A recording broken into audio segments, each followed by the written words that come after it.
இந்த வீடியோவில் யூனிவர்ஸ் உங்களுக்கு கொடுக்கக்கூடிய அந்த வார்னிங் மெசேஜ் என்னன்னு பார்ப்போம். 3 பைல் வச்சுருக்கேன். ஏதாவது ஒரு பைல் செலக்ட் பண்ணிக்கோங்க. File 1 select பண்ணுவங்க.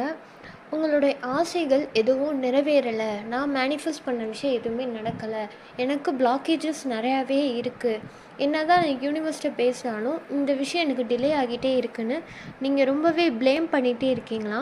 ஆனால் யூனிவர்ஸ் சொல்கிறாங்க, எப்போ எனக்கு கொடுக்கணும்னு தெரியும், அதனால் நம்பிக்கையாக ஹாப்பியாக மட்டும் இரு.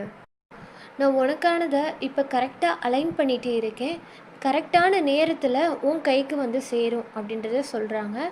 இந்த யூனிவர்ஸ் கொடுக்கக்கூடிய வார்னிங் என்னென்னா, நீங்கள் இப்போ ஹாப்பியாக இருக்க பழகணும், எதையும் வந்து ப்ளேம் பண்ணக்கூடாது.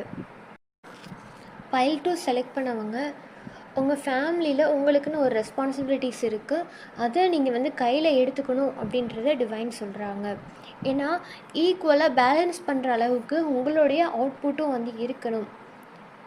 ஒரு சிலருக்கு இங்கே நீங்களே எல்லா ஒர்க்கும் பண்ணிகிட்ருப்பீங்க, உங்களோட ஃபேமிலியில் எல்லாமே நீங்களே இழுத்து போட்டு செய்கிற மாதிரி இருக்குது, உங்களுக்கு சப்போர்ட் வேணும் அப்படின்றத நீங்கள் எதிர்பார்க்குறீங்க.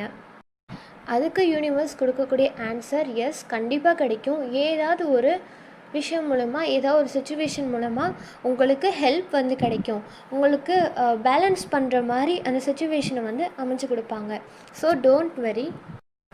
பைல் 3 செலக்ட் பண்ணவங்களுக்கு யூனிவர்ஸ் கொடுக்கக்கூடிய மெசேஜ், நீங்கள் உங்களுடைய ஸ்கில்லை வெளிக்காட்டணும், உங்களுக்கு அந்தளவுக்கு எக்ஸ்பீரியன்ஸ் இல்லாமல் இருக்குது, இன்னும் நீங்கள் எக்ஸ்பீரியன்ஸ் ஆகணும் அப்படின்னா அதுக்கு நீங்கள் நிறையாவே முயற்சி பண்ணணும். தனக்கு இந்த விஷயத்தை செய்யணும் அப்படின்னு எல்லாத்தையும் நீங்கள் ரெடி பண்ணிவிட்டு அது இன்னும் நீங்கள் ஸ்டார்ட் பண்ணாமலே வச்சுருக்கிறீங்க. அப்படி இருக்காமல் அதை வந்து ஸ்டார்ட் பண்ணி உங்களோட ஸ்கில் என்ன அப்படின்றத வெளிப்படுத்தணும். ஸோ இதான் யூனிவர்ஸ் உங்களுக்கு கொடுக்கக்கூடிய மெசேஜஸ். இது உங்களுக்கு ரெசனேட் ஆகுச்சுன்னா தேங்க்யூ யூனிவர்ஸ்ன்னு கமெண்ட் பண்ணிடுங்க.